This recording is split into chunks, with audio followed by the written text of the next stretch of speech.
Carta 3. Estas cartas conduzem você a uma dimensão espiritual, mental que transcende o plano humano de atividades e assuntos e, por isso, serão melhor assimiladas se antes forem precedidas por um período de quietude e relaxamento. Acalme a sua mente, se for possível, e entre em um estado de silêncio interior.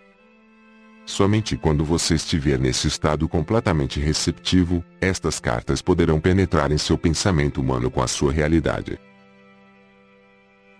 Meu ilimitado amor celestial impulsiona-me a voltar uma e outra vez para escrever à humanidade, com a intenção de que finalmente, quando, como muitos, você estiver preparado para recebê-lo, possua o conhecimento que lhe permitirá transcender sua humanidade e fundir-se com o Pai Consciência, o verdadeiro amor consciência, no qual realizam-se todas as coisas generosas e preciosas.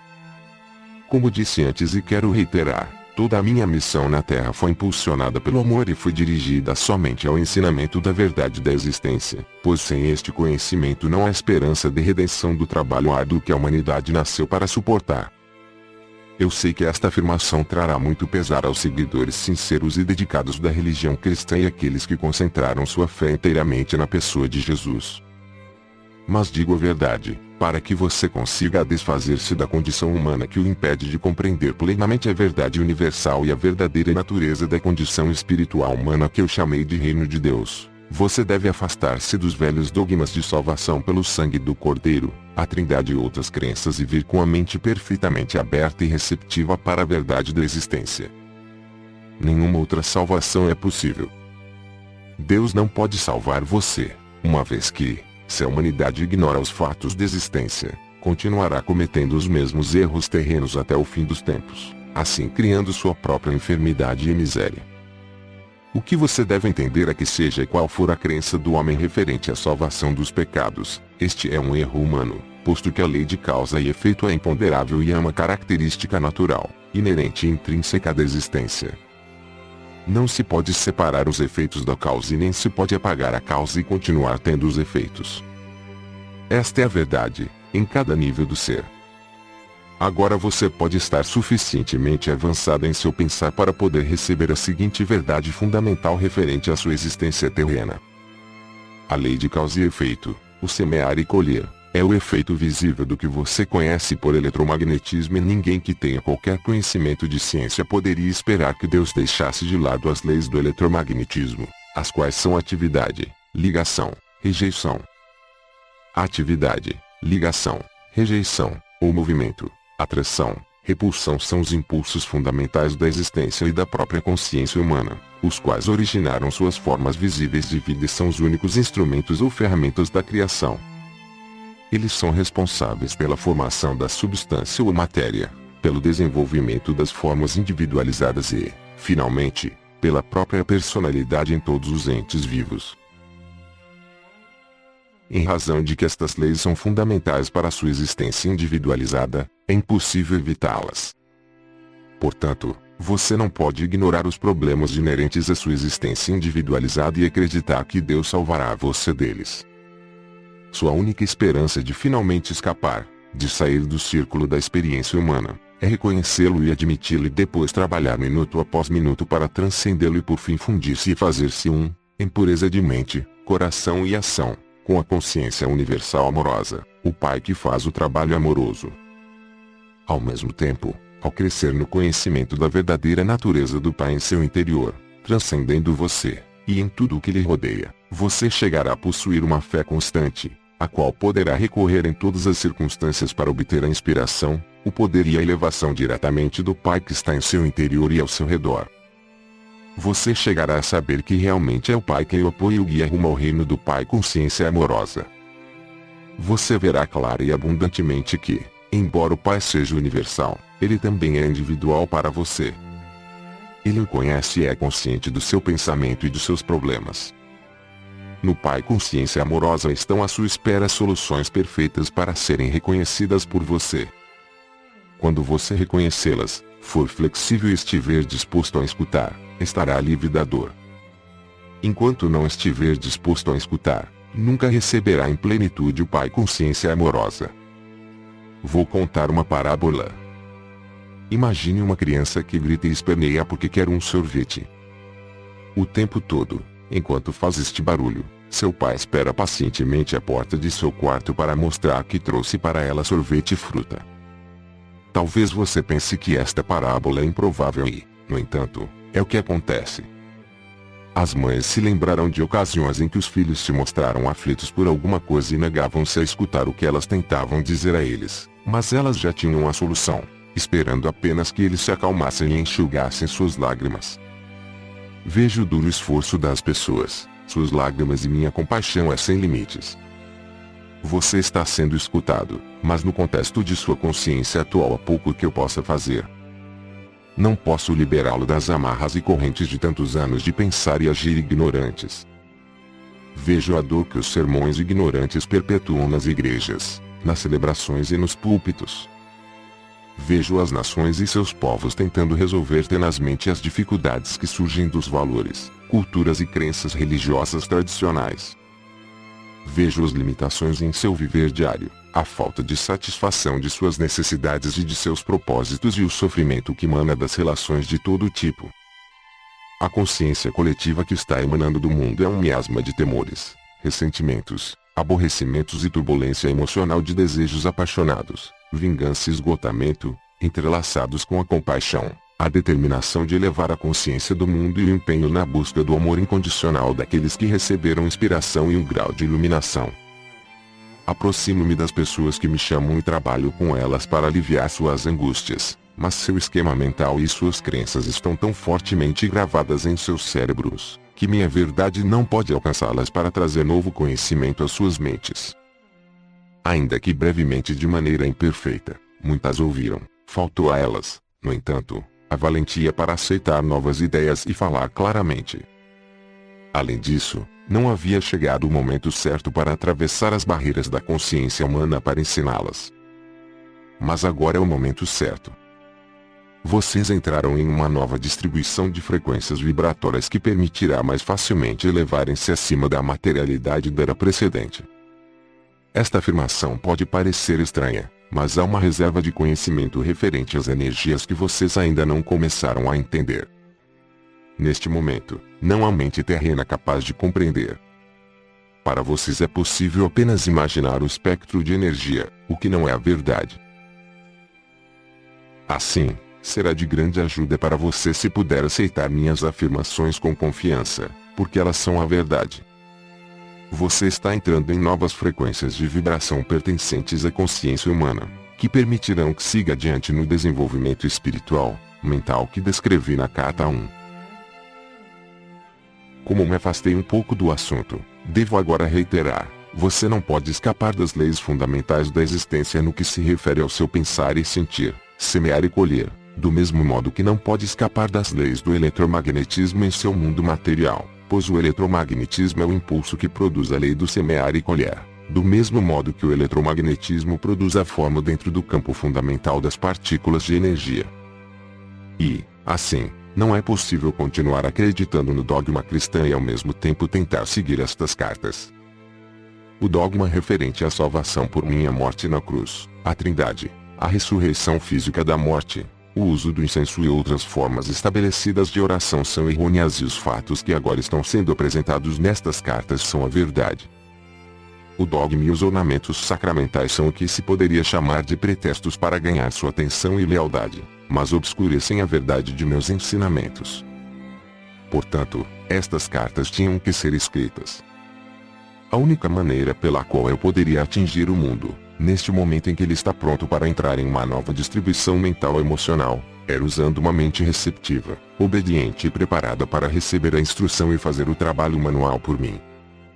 Estas cartas oferecem o único meio pelo qual as pessoas encontrarão o caminho rumo à dimensão espiritual na qual todo erro humano se dissolve e somente resta o amor. Qualquer outra coisa que possa ser dita é puramente racionalização e razão humanas, e estas não são a verdade. As pessoas estão buscando novas formas de solucionar velhos problemas, particularmente na América, mas até que compreendam a verdadeira natureza da vida, do ego e das leis da existência, apenas aumentarão a força do ego e sua dor continuará. Enquanto registro para você nas páginas seguintes a simples verdade que trouxe há 2 milênios, Lembre-se de que esta verdade permanece constante e consistente. Portanto, só é possível aprofundar sua compreensão da verdade, não alterá-la. Você se deu conta, enquanto li as 2 primeiras cartas, de que tudo o que eu falava às pessoas da Palestina era uma consequência direta de ter percebido a realidade da existência no deserto, isto é, de que nada era sólido. Você lembra que em meu estado transcendente, ao olhar as rochas, areias, montanhas e águas do Mar Morto abaixo de mim, tudo parecia ser como um cintilar de partículas. A rocha, areia, montanhas e água distinguiam-se umas das outras simplesmente pela diferença de intensidade do cintilar de partículas e pela aparente densidade delas dentro do clarão. Não há outra maneira pela qual eu possa descrever o que vi, quando estava na Terra, para transmitir os fatos referentes à verdadeira substância da matéria e aparente construção sólida do mundo. Em linguagem moderna, o cintilar de partículas provavelmente seria chamado de vibração de partículas. Talvez se pudesse combinar os 2 termos e descrever a realidade visível mais fundamental como um cintilar de partículas. Isso transmite o sentido da incandescência luminosa na qual vi as partículas dançarem. Tendo dito tudo isso como introdução para o relato de minhas atividades na Palestina, deixe-me levá-lo para um outro dia, 2000 anos atrás, quando o sol brilhava, o céu estava limpo, azul claro e comecei a subir as colinas com meus discípulos, em uma tentativa de afastar-nos para descansar, meditar e orar. Mas isso não aconteceria. Tínhamos pensado em escapar, porém, apesar de dizer para as pessoas quais eram as nossas intenções, primeiro nós fomos seguidos por uns poucos, que então avisaram outros de que estávamos indo para os montes. Embora tivéssemos pedido que voltassem aos seus lares, os poucos logo se tornaram um grande grupo de pessoas que nos seguia a certa distância. Insistiam em que eu falasse com elas. Você pode se perguntar por que elas estavam tão ansiosas para me escutar. Intuitivamente elas sabiam que eu falava palavras de vida.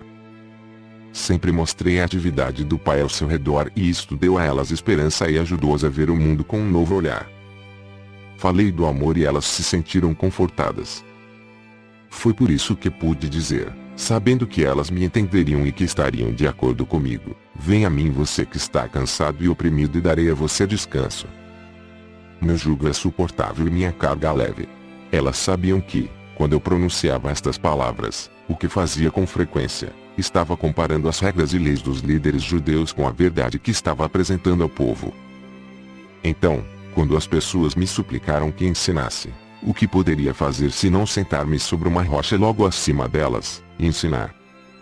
Decidi que se elas tinham vindo de tão longe para ouvir-me, escutariam algo que recordariam e possivelmente falariam disso durante a vida toda. Eu sabia que, apesar de tudo o que tinha dito a elas acerca do Pai e o Pai Amor, ainda tinham medo de que Deus as rejeitasse. Embora eu tenha tentado ajudá-las a compreender que o Pai de quem falava não era o Deus personalizado que elas adoravam, sabia muito bem que estavam confusas. Mesmo tendo dito uma e outra vez que o Pai estava em seu interior, continuavam preocupadas sobre receber um castigo vindo do alto por acreditarem em minhas palavras. O que deveria ensinar naquele dia? Perguntei ao Pai. Então observei as cabras e as ovelhas que estavam pastando na colina sob o vigilante cuidado de seu pastor e a mensagem para esse dia me veio ao espírito. Levantei-me e falei para que se ouvisse minha voz até o fim da multidão. Vejam estas ovelhas e cabras pastando nas colinas. As ovelhas estão num lugar e as cabras em outro. Observem as ovelhas. São pacientes e pacíficas entre si, mesmo quando estão apertadas num canto do curral. Pastam tranquilamente, nunca reclamam o terreno que não é seu, deixam o pasto curto, mas não o estragam, o que permite que a grama se recupere depois de passarem por cima dela. E o que é mais importante, escutam a voz do seu pastor. Portanto, ele cuida bem delas. Ele as guia para os melhores pastos e dorme junto a elas durante a noite, para que não sejam atacadas por cães e ladrões. Agora olhem as cabras, como brigam e saltam sobre as pedras e entram em lugares difíceis ou perigosos. Devoram as sarças e a folhagem das árvores. Elas são espoliadoras. Se não fosse por sua utilidade para o homem, não haveria outro lugar para elas a não ser ficarem amarradas o dia todo ou serem enviadas para o deserto. Vejo-os aí embaixo e sei que no meio de vocês há muitas ovelhas, e que também há muitas cabras. Houve alguns murmúrios aborrecidos, mas, em geral, as pessoas se davam empurrões e puxavam o cabelo uns dos outros, apontando as cabras, rindo e concordando com a cabeça. Era bom vê-los rir e assim continuei. Vocês podem reconhecer as ovelhas pelos seus lares, pelo modo como convivem com os vizinhos e como são vistas por toda a comunidade. Assim também vocês podem reconhecer as cabras, é possível que elas tenham muitos amigos. Houve um forte clamor da multidão. Não. Seguido de muito riso. O pastor segue as cabras e cuida delas, ou elas têm que se cuidar sozinhas e chegar por si mesmas em casa à noite para ser ordenhadas. De novo a multidão ria e respondia de maneiras distintas, algumas muito engraçadas e engenhosas. E assim é com aqueles que são ovelhas e aqueles que são cabras. Vocês recebem a proteção do Pai se são ovelhas e não são protegidos se são cabras, porque vão teimosamente seguindo seus próprios desejos todos os dias e possivelmente deixando atrás de si um rastro de destruição. Digam-me, o Pai pode proteger aqueles que são cabras? A multidão estava em silêncio, mas escutando atentamente. Vocês dirão então que o Pai está zangado com as cabras e não as protegerá, ou dirão que, assim como o pastor cuida das suas ovelhas e cuidaria das cabras se elas permitissem, o Pai ama as ovelhas e as cabras da mesma forma, mas não pode protegê-las igualmente por causa do comportamento natural das cabras. Considerem também os hábitos de alimentação das ovelhas e das cabras. As ovelhas se contentam comendo somente a erva para a qual seus estômagos estão perfeitamente preparados, mas as cabras comem qualquer coisa que encontram e não respeitam sua constituição. O mesmo acontece com aqueles que não cuidam do alimento de suas mentes, pois não têm nenhuma meta fixa ou propósito claro. Como as cabras, não percebem quando o alimento mental é prejudicial ou os leva por caminhos equivocados em suas vidas diárias, ou mesmo os arrasta para um mito nocivo ou um engano perigoso. Eles vão sem rumo, recolhendo o equivalente mental de sarças, sapatos velhos, pedaços de pano, folhas, cardos ou ervas daninhas, porque falta a eles bom senso. Um homem perguntou: Mestre, e se uma pessoa é uma ovelha, comete um erro e se vê numa confusão, o Pai a abandonará? Respondi com outra pergunta: O que faz o pastor se uma de suas ovelhas cai num buraco, ou escorrega por um barranco, ou se vê aprisionada nas sarças? Eu digo: O pastor deixa o rebanho e rapidamente vai buscar a ovelha perdida e não a abandonará até que a traga de volta sã e salva. Assim acontece com o Pai. Nenhuma ovelha pode evitar enganar-se de uma ou outra maneira, mas não duvide de que o Pai logo atenderá o seu balido e a resgatará. E se uma cabra começar a comportar-se como uma ovelha e atender à voz do pastor, então ela também estará sob a proteção do pastor e será cuidada da mesma maneira que as ovelhas. Assim é com vocês e o reino do céu, o reino de Deus. Várias vozes elevaram-se, pedindo-me que ensinasse o significado do reino de Deus. O que estou dizendo a vocês não é o mesmo que ouviram de qualquer outro profeta em qualquer tempo. Não tentem entender o que digo pensando no que disseram seus mestres. Eles podem somente repetir o que está nas Escrituras e não possuem nenhum conhecimento pessoal do reino de Deus ou do céu. Deus não está contido em nenhum lugar, mas está em todas as partes, como estão os céus e o ar sobre vocês. A Santa Palavra pronunciou a verdade quando disse: em Deus você vive, se move e tem o seu ser. Pois o reino de Deus está acima, ao redor e também dentro de vocês, e vocês podem entrar no reino de Deus. As pessoas exclamavam com impaciência: Mas, o que é isso? É um estado de mente e de coração no qual você está plenamente possuído por Deus, seu Pai. Quando você está nesse estado, o Pai é a cabeça de seu corpo e dirige tudo o que você faz e toda a sua vida. Algumas pessoas resmungavam: Como isso é possível?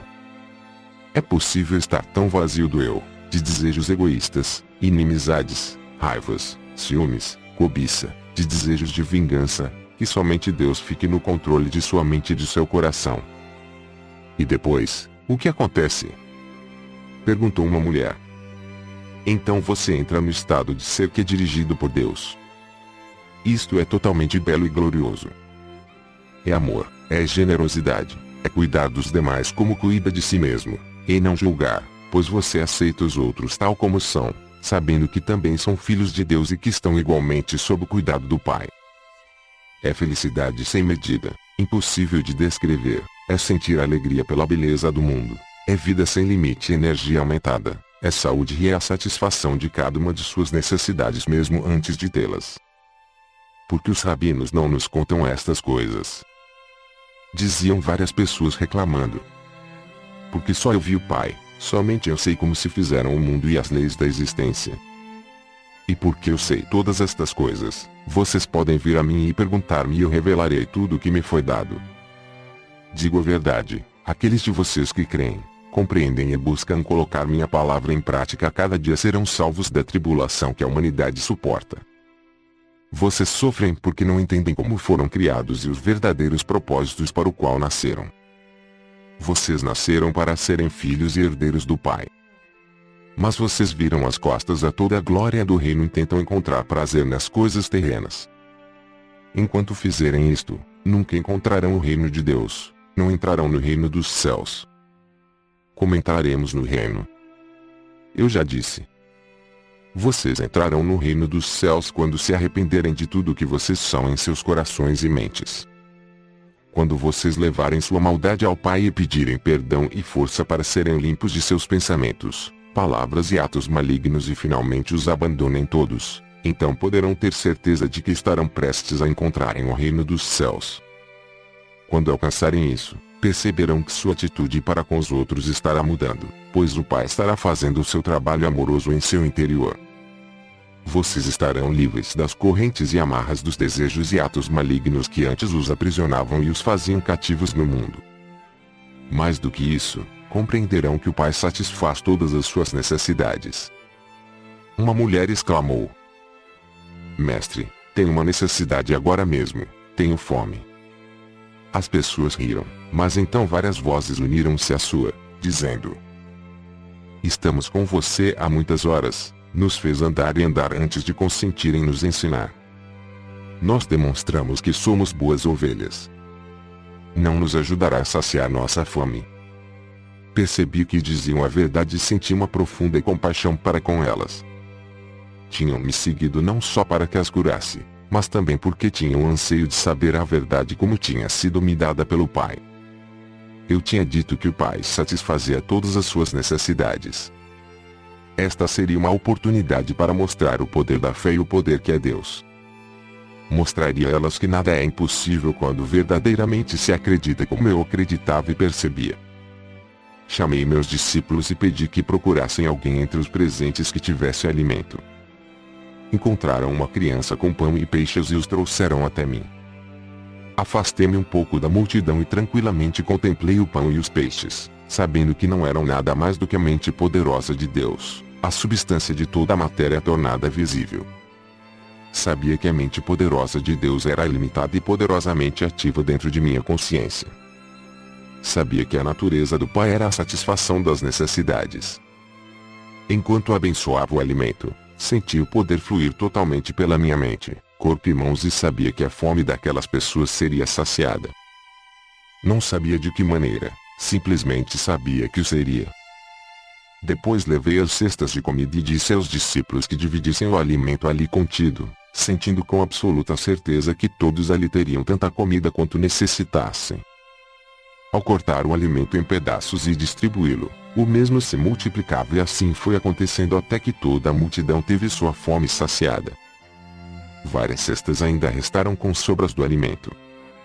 Assim demonstrei que, a matéria, tudo o que é visível no universo, é, mente, consciência, tornada visível pela vibração das partículas, o que a ciência chama de partículas. Mudanças na vibração das partículas e, portanto, mudanças na matéria, acontecem como consequência das imagens, movimento poderosamente dirigidas, disciplinadas, focadas pela energia da mente, consciência. Quando, com uma consciência amorosa, se age puramente para fazer o bem aos outros, os únicos limites ao trabalho amoroso do Pai no mundo são os limites que a mente do homem coloca nesse trabalho. Tais mudanças na matéria só podem ocorrer quando a consciência do homem está em perfeita harmonia e unida ao Pai Consciência Universal. Ainda que assombrados por receberem o alimento desta maneira, as pessoas e meus discípulos não compreenderam como tal coisa tinha se realizado. Apenas puderam concluir que era o maior milagre que tinham visto. Isto também confirmou para eles a crença de que eu era o Filho de Deus. Numa outra ocasião, eu estava sentado debaixo de uma árvore nos arredores de Betesda, rodeado por aqueles que tinham trazido seus doentes para que fossem curados. Como sempre, maravilharam-se ao vê-los recobrarem a vida e a saúde e perguntavam-se como tais milagres podiam ser feitos. Outra vez tentei fazer com que compreendessem o poder da fé. Nos evangelhos está escrito que eu disse que se um homem possuísse a fé do tamanho de um grão de mostarda, poderia mover montanhas. Esta afirmação é uma interpretação errônea do que verdadeiramente eu disse e revela o pouco que meus discípulos e os evangelistas compreendiam dos meus ensinamentos quando nós estivemos na Terra. Se alguém tivesse a fé do tamanho de um grão de mostarda, o que significa isso? Como se pode medir a fé de tal maneira? Fé é fé. É um poder de total convicção que toma conta da mente e não pode ser submetida a um tamanho. A fé, que surge de sua necessidade de crer em algo, porque tal crença servirá a seus propósitos de algum modo, pode ser poderosa e forte, mas nunca pode ser estimada com um conceito de tamanho. A crença é ainda mais forte. A crença é o fruto do ouvir dizer e da lógica. Porque você ouviu alguma coisa e está convencido de que o que ouviu ou leu é verdade, desenvolve uma profunda crença no que ouviu. Você crê que é verdade. Você crê de uma maneira total e completa que desafia qualquer contradição. Constantemente eu dizia às pessoas, creiam que receberão, e receberão. Contudo, eu sabia que seria quase impossível que as pessoas algum dia tivessem a fé para realizar milagres, pois não importava o quanto explicasse a verdade, elas nunca teriam o intenso conhecimento que me foi dado no deserto. Mas agora relato em alguma medida a história de minha permanência na Terra, na Palestina, com a intenção de que você, meu leitor, comece a perceber e a compreender o conhecimento que me foi dado durante minha iluminação. Minha intenção é dar a você conhecimento. Saber algo de ouvir é o que se ouve de alguém, mas não se pode comprovar realmente que seja verdade. Conhecer é saber alguma coisa que foi dita, ou que você leu, e as novas informações tornam-se conhecimento porque o que você ouviu ou leu coincide logicamente com realismo com todos os pedaços de conhecimento que você já tem e que pode compreender e crer de maneira realista e lógica. Você sabe que o que sabe é verdadeiro. Você tem um sentido de convicção. Até agora, alguns de vocês tiveram fé em Jesus Cristo, mas se pareciam a crianças precoces. Sua fé foi em parte cega e obediente, porém entrelaçada a muita dúvida. Portanto, quaisquer que fossem as suas necessidades, dependiam de Jesus para que a obra se realizasse. Mas na realidade, muito do que vocês creem ter recebido diretamente de Jesus foi sua própria fé em Jesus que se tornou visível na forma das coisas pedidas. Ainda que esta fé ingênua seja muito importante para seu bem-estar, aqueles de vocês que são capazes de avançar no caminho espiritual rumo à perfeição devem agora alcançar um nível mais profundo de verdadeiro conhecimento sobre a relação entre a mente e a matéria. Sem este alicerce, as pessoas continuarão se emaranhando em mitos religiosos e ficarão aprisionadas na miséria da condição humana. Quando estava na Terra, eu disse a verdade às pessoas, mas ela foi continuamente mal interpretada. O que eu realmente disse sobre a fé, foi isto. Vejam esta grande árvore. Cresceu desde a menor semente que se possa imaginar. Vejam o tronco enorme, os galhos e sua frondosa copa. Todo este enorme crescimento originou-se de uma pequena semente. Como aconteceu tal coisa? De onde vem toda a madeira da árvore e a frondosidade que a ornamenta? Isto não é tão milagroso quanto os milagres que eu realizo para vocês dia após dia. O crescimento desta árvore não é tão obra do Pai quanto a cura que recebem os enfermos. Pergunto, o que é uma semente? Vocês podem responder-me. Não, não podem. Mas vou dizer o que é. É uma entidade diminuta de conhecimento da consciência. É o conhecimento consciente daquilo em que se transformará. É um fragmento de consciência retirado da consciência criativa divina. É um fragmento do poder da mente, procedente do poder mental do Pai, o qual, ao ser plantado na terra e regado pela chuva, começará a vestir a si mesmo com a matéria visível da qual possui o conhecimento no fundo de si mesmo. Este conhecimento é verdadeiro, é firme, é forte e sem desvios. Este autoconhecimento corporificado na semente é uma convicção da consciência. Todas as formas de vida surgem deste conhecimento unidirecionado de si, uma convicção na consciência. Esta convicção na consciência é o que separa a terra inanimada e as rochas de tudo que vive e cresce sobre a face da terra. Onde não existe convicção da consciência ou conhecimento da identidade, não há crescimento. A consciência dentro da terra e nas rochas permanece como consciência em uma forma adormecida. Portanto, se você pudesse crer no que pede tão poderosamente como a semente de mostarda conhece a sua própria identidade, poderia fazer qualquer coisa que quisesse.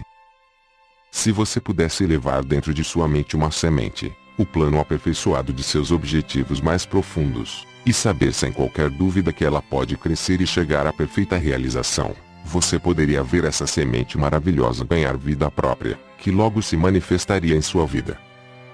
E com toda certeza você poderia mover as montanhas de sua vida, essas montanhas que se colocam em seu caminho e o impedem de alcançar tudo o que você deseja. Montanhas que, em momentos de imprudência e de pensamentos mal elaborados, você criou para si mesmo. Se compreendesse a criação e a existência, você poderia viver uma vida de total liberdade, realizações sem limites e alegria transcendente. Busque a compreensão e verá que, pouco a pouco, a compreensão virá em sua direção. Bata a porta do universo que dá acesso a Deus, o Pai Consciência Universal, e finalmente você verá a porta se abrir e você terá acesso aos segredos do mundo. Apenas creia e você receberá. Eu também recordava isso a eles a todo momento. Somente aqueles de mente e coração puros realizarão essas coisas poderosas. Os malvados podem prosperar durante um tempo, como fizeram os reis e os exércitos saqueadores e outros que amontoaram a iniquidade em suas mentes. Foi permitido a eles fazer seu trabalho durante um tempo, pois da maldade surge um certo bem, mas no final fracassarão e o resto do mundo dirá injúrias contra seus nomes. Então, se você quer ter sucesso, examine suas motivações. Os desejos que surgem simplesmente do anseio egoísta de riquezas ou conforto, no fim acabam em desengano, doença e morte.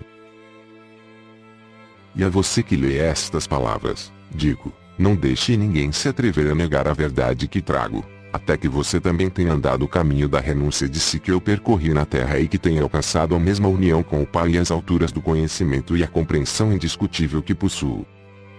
Quando você tiver alcançado tudo isto, já não terá nenhum desejo de negar essa verdade e será incapaz de deixar de se unir a mim e ensinar ao próximo.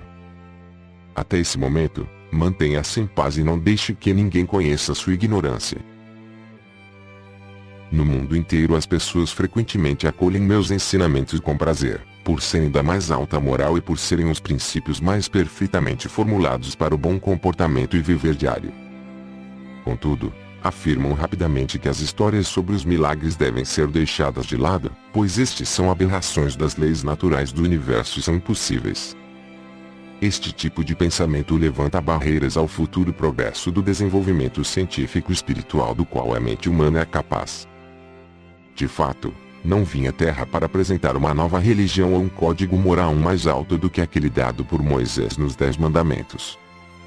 Meu propósito foi o de trazer uma nova percepção de Deus como Criador e a compreensão da existência em si mesma. Deste conhecimento deveria surgir uma nova forma de viver. A atitude correta para com minha missão na Terra neste terceiro milênio é a de reconhecer que os milagres que eu realizei estão mais além da capacidade do ser humano médio neste momento.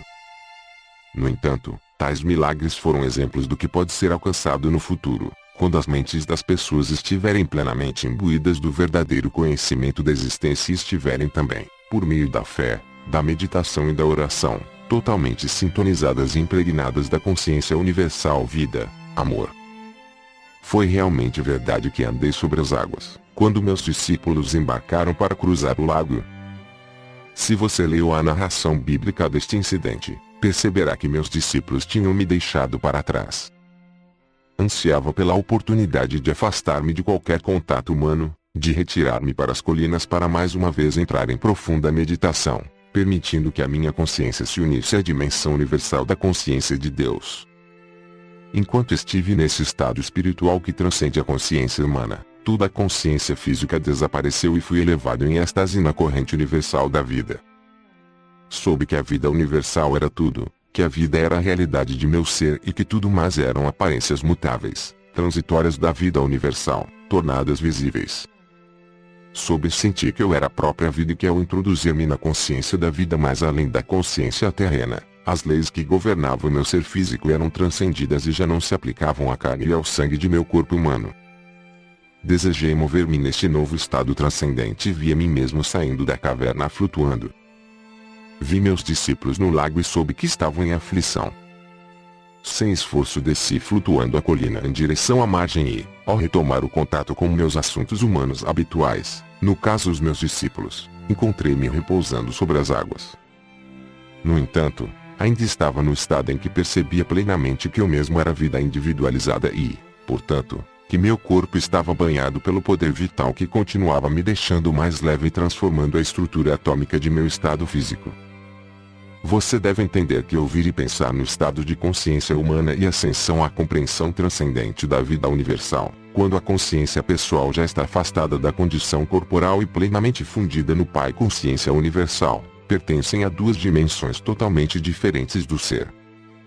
A consciência humana pode receber inspiração do Pai Consciência Universal, mas a inspiração que se recebe se mistura à condição humana e frequentemente é mal interpretada, segundo o conhecimento armazenado que já controla o cérebro e, portanto, os próprios processos mentais.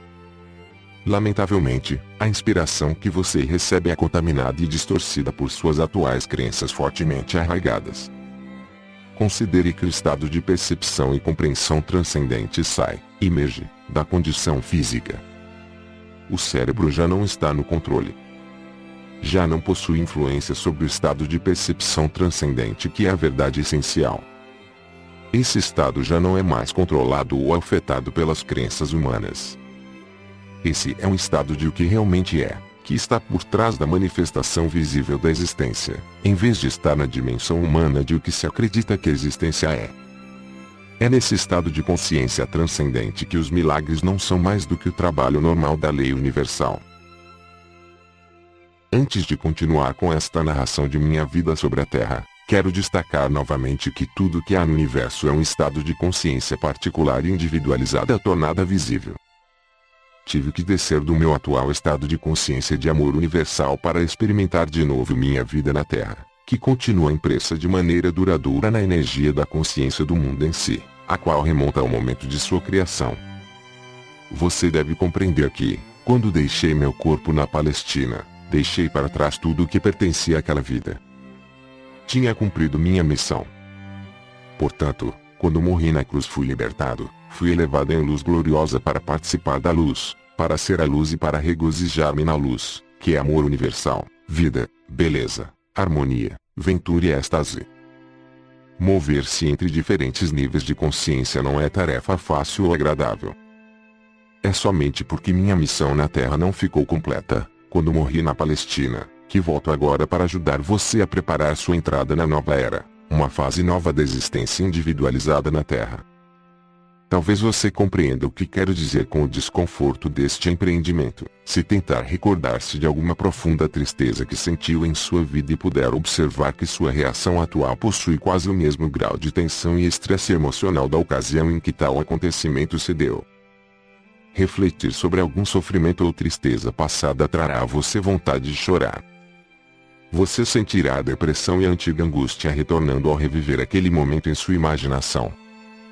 Pode ser que você queira se afastar das pessoas porque sua consciência já desceu de seu estado anterior de equilíbrio feliz e de paz para experimentar, mais uma vez, as vibrações e as formas da consciência inferior que você criou no momento inicial de seu sofrimento. A mudança de ânimo indica uma mudança em suas energias de consciência.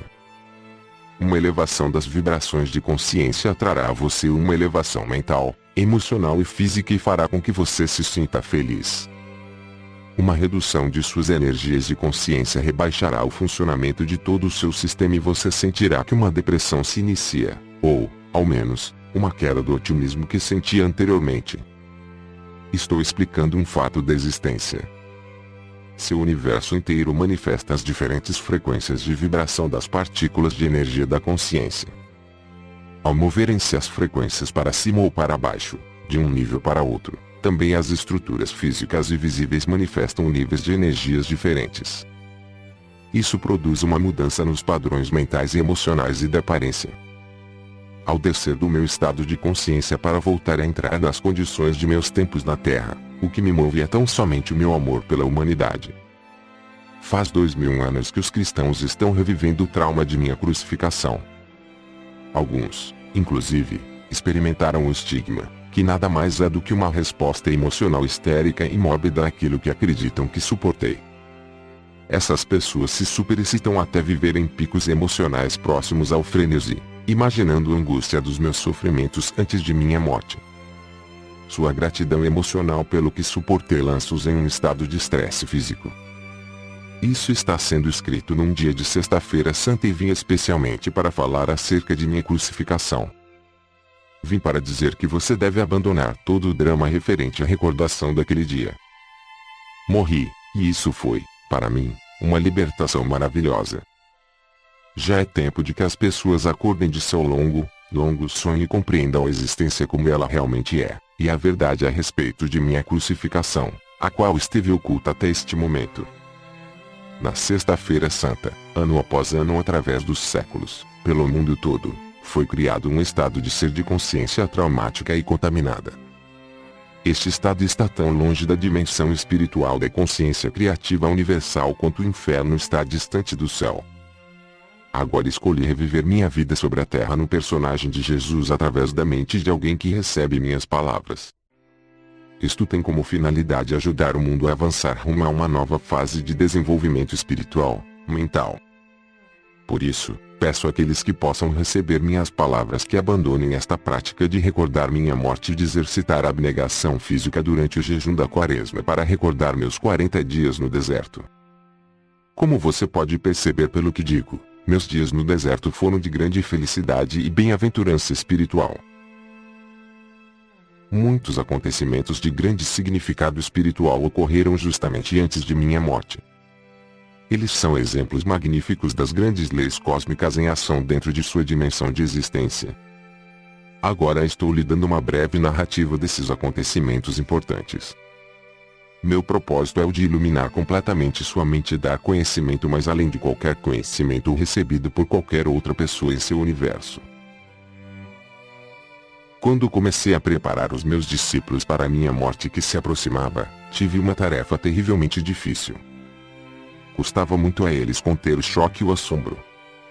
Pensar que eu seria crucificado como um criminoso comum era repugnante, inexprimível e, além disso, não queria me perder de vista. Tinha-os chamado para seguir-me e abandonar suas vidas, as quais tinham sido bastante prósperas. Tinham abandonado suas famílias e seus lares para refazer suas vidas ao meu lado e de meu trabalho. Tinham se orgulhado de meu caminhar pelas cidades. Tinham estado dispostos a juntar-se a mim e eram conhecidos como meus discípulos, apesar da rejeição e a dura crítica dos líderes religiosos. E mais ainda, amavam-me e respeitavam-me tanto pela forma como eu vivia meus próprios ensinamentos como pela maneira como curava tantas pessoas com compaixão e pelo consolo que trazia às suas vidas desventuradas. Acreditavam verdadeiramente que eu era o Filho de Deus. Como o Filho de Deus podia acabar na cruz? Perguntavam-se. Aumentava o espanto com cada pergunta. Era impensável. Sentiam que um tremendo vazio se abria diante de suas vidas, uma enorme cratera na terra onde pisavam e uma vasta extensão de instabilidade e de falta de propósito dentro deles mesmos. Não se atreviam a contemplar a minha futura crucificação da qual eu falava. Tal acontecimento destruiria tudo aquilo em que tinham acreditado com todo o seu coração. Desta maneira, meus discípulos resistiam muito fortemente ao que eu tentava dizer e afirmavam repetidamente que tal coisa nunca poderia ocorrer. Agi com firmeza contra suas teimosas negativas e finalmente sentiram-se obrigados a silenciar seus argumentos e aparentemente aceitar que tal coisa poderia ser possível. Disse a eles que depois de minha morte me veriam de novo e que esperava que continuassem o trabalho que eu tinha começado. A dor e as discussões que eu tinha provocado entre meus discípulos também me afetaram profundamente. Não era tarefa fácil ir a Jerusalém, onde o meu destino me esperava. Acima de tudo, perguntava-me se estaria à altura daquele grande desafio para a resistência. Seria capaz de transcender a condição física e entrar no Pai Consciência Universal e ali ficar até morrer? Às vezes eu me sentia profundamente assustado diante do Calvário, mas não me atrevia a revelar esse temor a meus discípulos. Assim, comecei minha última viagem em direção a Jerusalém com grande confusão de sentimentos. Por um lado, estava cansado de curar, falar e ensinar as pessoas que me escutavam boquiabertas e não tinham nenhuma real compreensão do que eu tentava dizer. Tinha pensado que meu conhecimento tornaria as pessoas capazes de sair de sua miséria e, pelo menos, estabelecer contato com o Pai e obter um vislumbre do reino dos céus. Não havia nenhuma evidência de tal despertar espiritual nem mesmo entre meus discípulos. Meu desapontamento e sentido de fracasso trouxeram-me contentamento ao pensar em abandonar a vida terrena rumo à gloriosa existência que sabia que me esperava depois da morte. Ao mesmo tempo, perguntava-me como poderia suportar a dor da crucificação. Ao longo de minha missão, meu estado mental era mais ou menos pacífico e consistente, frequentemente em júbilo, com os pensamentos focados no Pai Consciência Amorosa, autor de todo o ser, sabendo que bastava pedir e o que pedisse rapidamente seria manifestado. Eu seria capaz de manter minha serenidade, quando fosse apresentado diante do conselho, levado para a crucificação, pregado na cruz com meu peso pendurado pelas minhas mãos. Como estava dando lugar a dúvidas e temores, o nível normal das frequências de minha consciência estava baixando. Eu estava descendo novamente as frequências da consciência do plano terreno.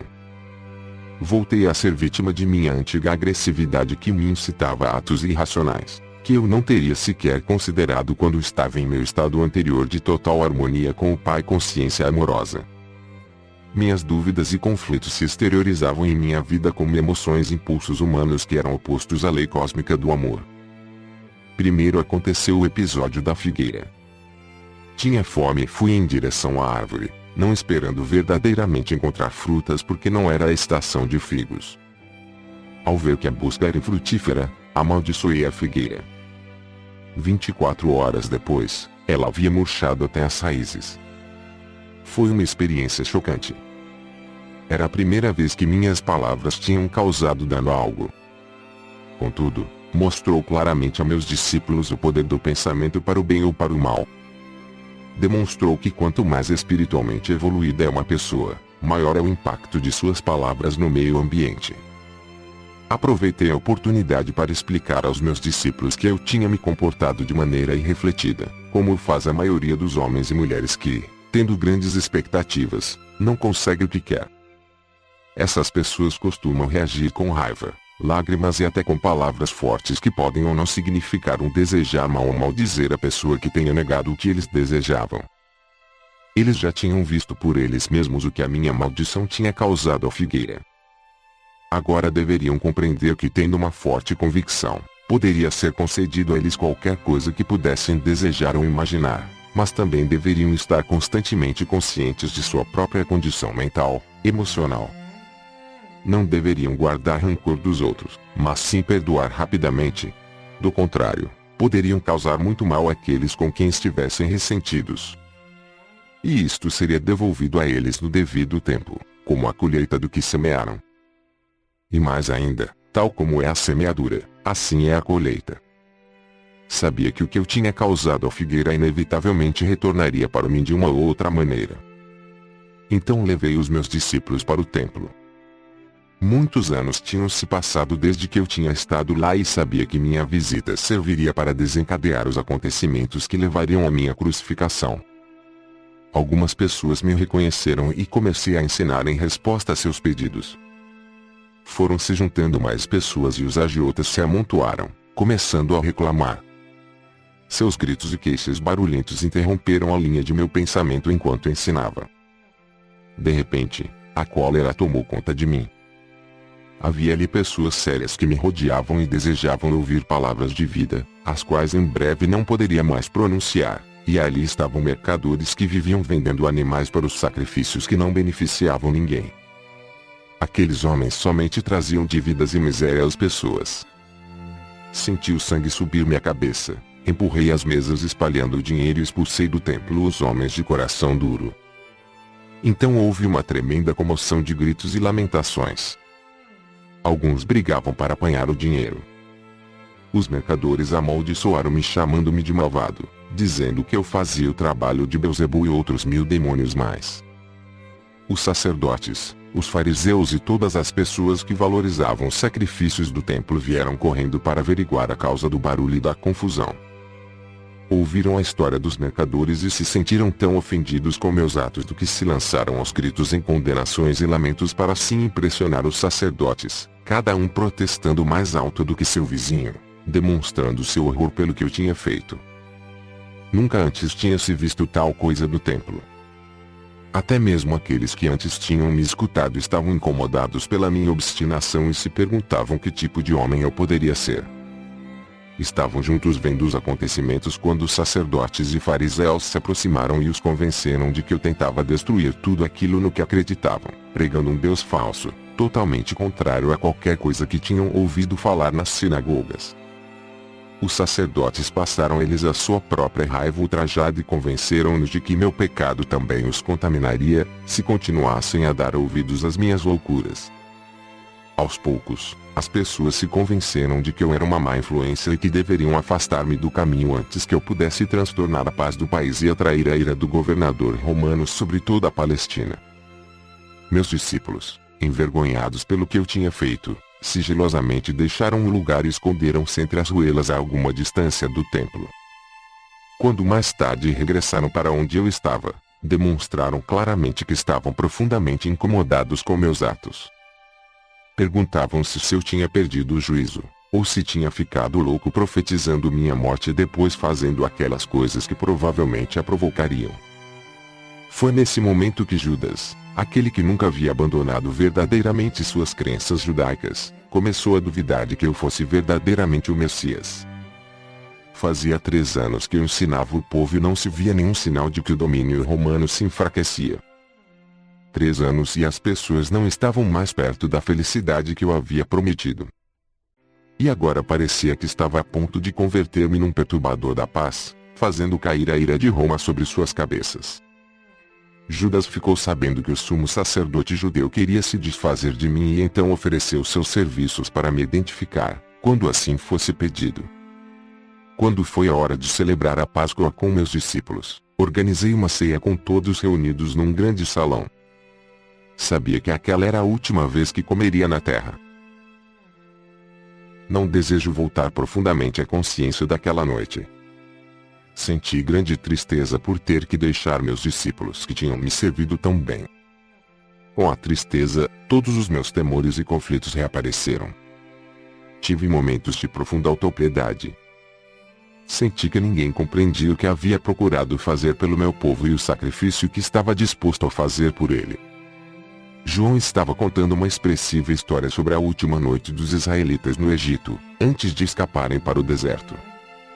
Falava das instruções de Moisés a um chefe de cada família para que matassem um cordeiro sem mancha, que o cozinhassem de certa maneira e pintassem com aquele sangue as portas das moradias israelitas, porque naquela mesma noite viriam os anjos para matar todos os filhos primogênitos dos egípcios e o seu gado.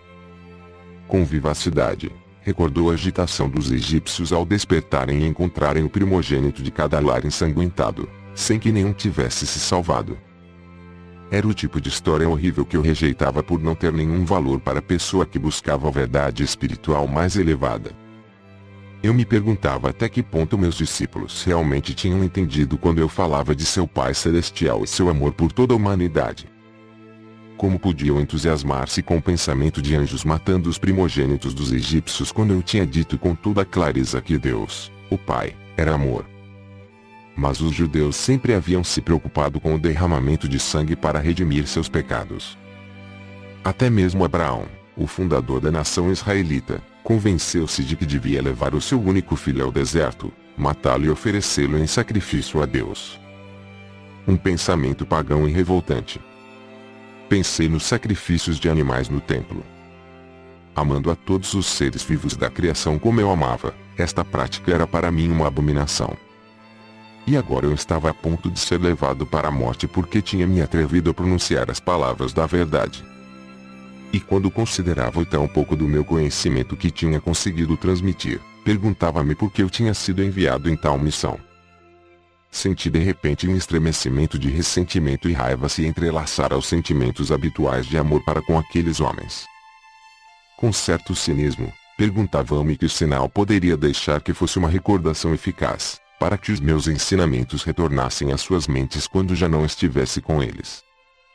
Se podiam esquecer tão rapidamente todos os meus ensinamentos sobre o amor do Pai e desfrutar a horrível história da Páscoa, enquanto eu ainda me encontrava na mesma sala com eles, de que se recordariam quando morresse como um malfeitor na cruz, a mais desprezível das mortes. Depois pensei que, se o derramamento de sangue os comovia tanto, daria a eles sangue para que se recordassem de mim. Com essas reflexões irônicas apanhei um pão, parti-o, passei-o a meus discípulos e disse que o comessem. Comparei o pão partido com o futuro de meu corpo partido e pedi que repetissem o partir o pão e o distribuir em lembrança do sacrifício de meu corpo para trazer a verdade sobre Deus e a verdade sobre a vida, a verdade sobre o amor. Percebendo que eu estava com um humor estranho, pararam de comer, escutaram, pegaram o pão e comeram em silêncio. O seguir, tomei minha taça de vinho e entreguei, dizendo que cada um devia beber dela, posto que era o símbolo de meu sangue que logo seria derramado porque tinha me atrevido a trazer a verdade da existência. Vi que meu tom de voz tinha tocado a alguns deles. Sobriamente, cada um tomou um gole e depois passou a taça para quem estava a seu lado. Mas ainda não diziam nada. Percebiam que eu estava sério e que já não toleraria mais discussões. Então eu disse que um deles me trairia. Em segredo entendi os seus motivos e sabia que ele era uma parte necessária da futura sequência de acontecimentos. Simplesmente cumpria o papel que sua natureza o levava a desempenhar. Eu sabia que ele sofreria muito e senti compaixão por ele. Mas guardei estes pensamentos só para mim. Ao mencionar que um deles me trairia, disse a Judas que saísse para fazer rapidamente o que tinha que fazer. Os discípulos despertaram, se perguntando se realmente aquela era a sua última ceia comigo. Havia muita angústia emocional, perguntas, inclusive recriminações por tê-los colocado em tal armadilha. Outra vez, perguntaram-se o que fariam de suas vidas depois que eu me fosse. Perguntavam-se qual seria seu lugar na comunidade se eu fosse crucificado. As pessoas zombariam deles, queixavam-se. Ninguém voltaria a confiar no que dissessem. Profundamente entristecido pela resposta egoísta diante de minha situação, assegurei a eles que não tinham que temer por sua própria segurança. Deveriam abandonar-me e não haveria ligação entre eles e a minha crucificação. Sugeri que depois de minha morte se dispersassem e voltassem para a Galileia. Pedro comoveu-se profundamente e reagiu com violência negando que algum dia me abandonaria, mas, é claro, foi o que ele fez. Mesmo depois de todo o amor que tinha por meus companheiros e de tudo o que desejava obter para eles, naquele momento de minha própria necessidade, ainda encontrava total falta de compreensão, até resistência. Sua única preocupação era sobre o que poderia acontecer a eles. Não houve nenhuma palavra amável, oferecimento de ajuda ou angústia pela minha dura prova futura. Como era duro o coração humano, pensei. Quantos penosos séculos teriam que passar antes que a humanidade pudesse ir mais além de sua própria dor e sofrimento para sentir talvez uma faísca de amor e compaixão para com outros desafortunados que se encontrassem numa situação pior do que a deles. Porém, ainda que profundamente decepcionado e mesmo machucado por suas reações egoístas, compreendi-os e procurei dar aos meus discípulos coragem para enfrentar o futuro e assegurei que sempre estaria com eles, mesmo quando estivesse fora de suas vistas. A obra que eu tinha começado seria promovida desde o além. Não os deixaria sozinhos. Conheceriam e sentiriam minha presença e isso os consolaria. disse que se agarrassem à recordação do tempo em que eu tinha estado com eles. Alertei que haveria muitos que continuariam o caminho com o conhecimento que eu havia dado, mas que estranhos buscariam acrescentar a voz da tradição e da razão aos meus ensinamentos. Minhas palavras seriam tão distorcidas que, finalmente, já não revelariam a verdade original que eu havia trazido ao mundo. Quando disse que isso aconteceria, afligiram-se, foram mesmo tomados pelo pânico. Fiquei aliviado ao ver que meus ensinamentos não tinham sido em vão apesar de tudo, que não tinham entrado em ouvidos totalmente surdos. Pediram-me que contasse mais, mas levantei as mãos e disse que isso era tudo o que eu podia dizer. Nesse ponto, senti que havia dito tudo o que eu tinha querido dizer enquanto estava na terra e que meu discurso aos homens havia sido cumprido.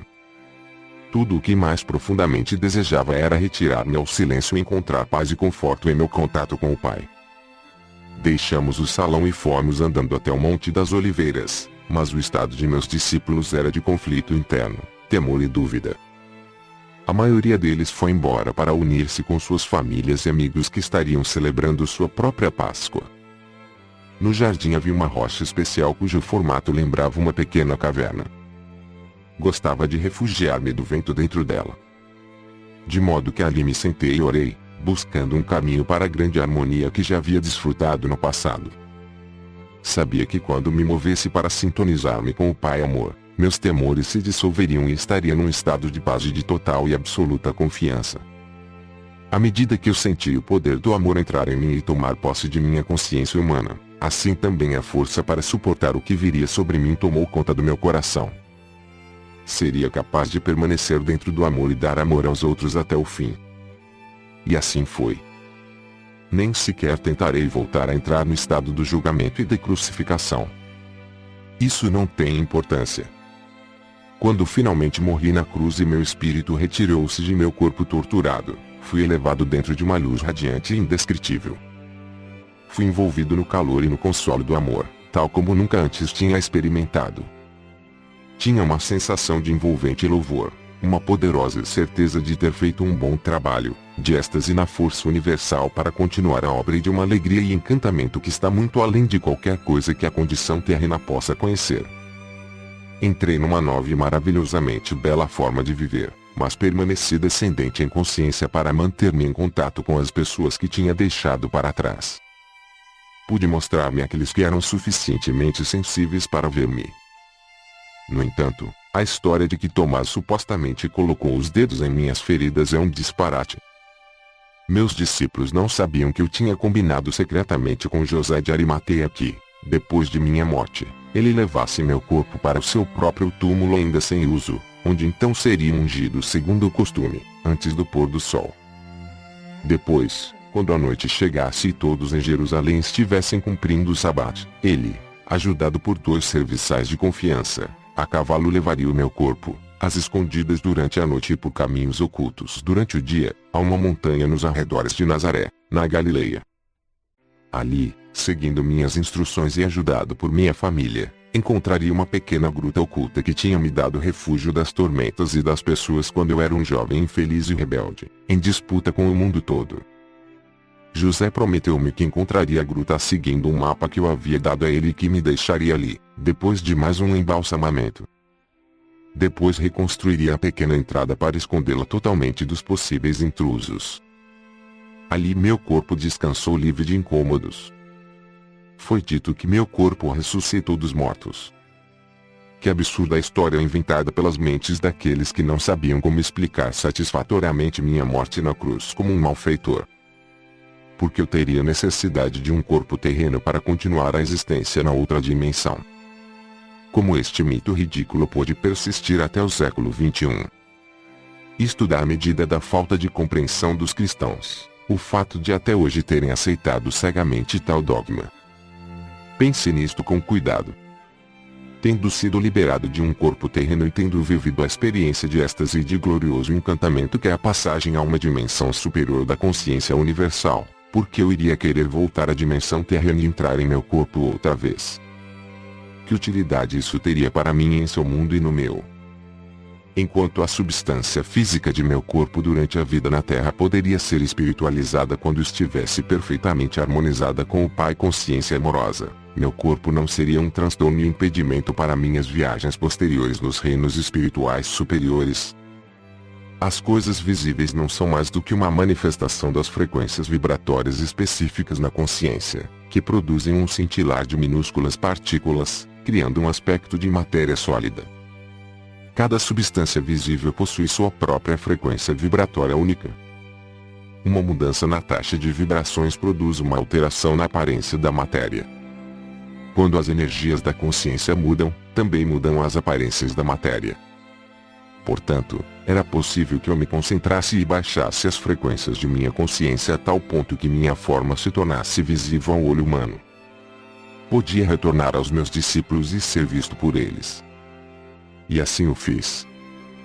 Amava-os mais do que nunca e devia a eles tanto consolo e apoio quanto era capaz de dar depois de minha morte.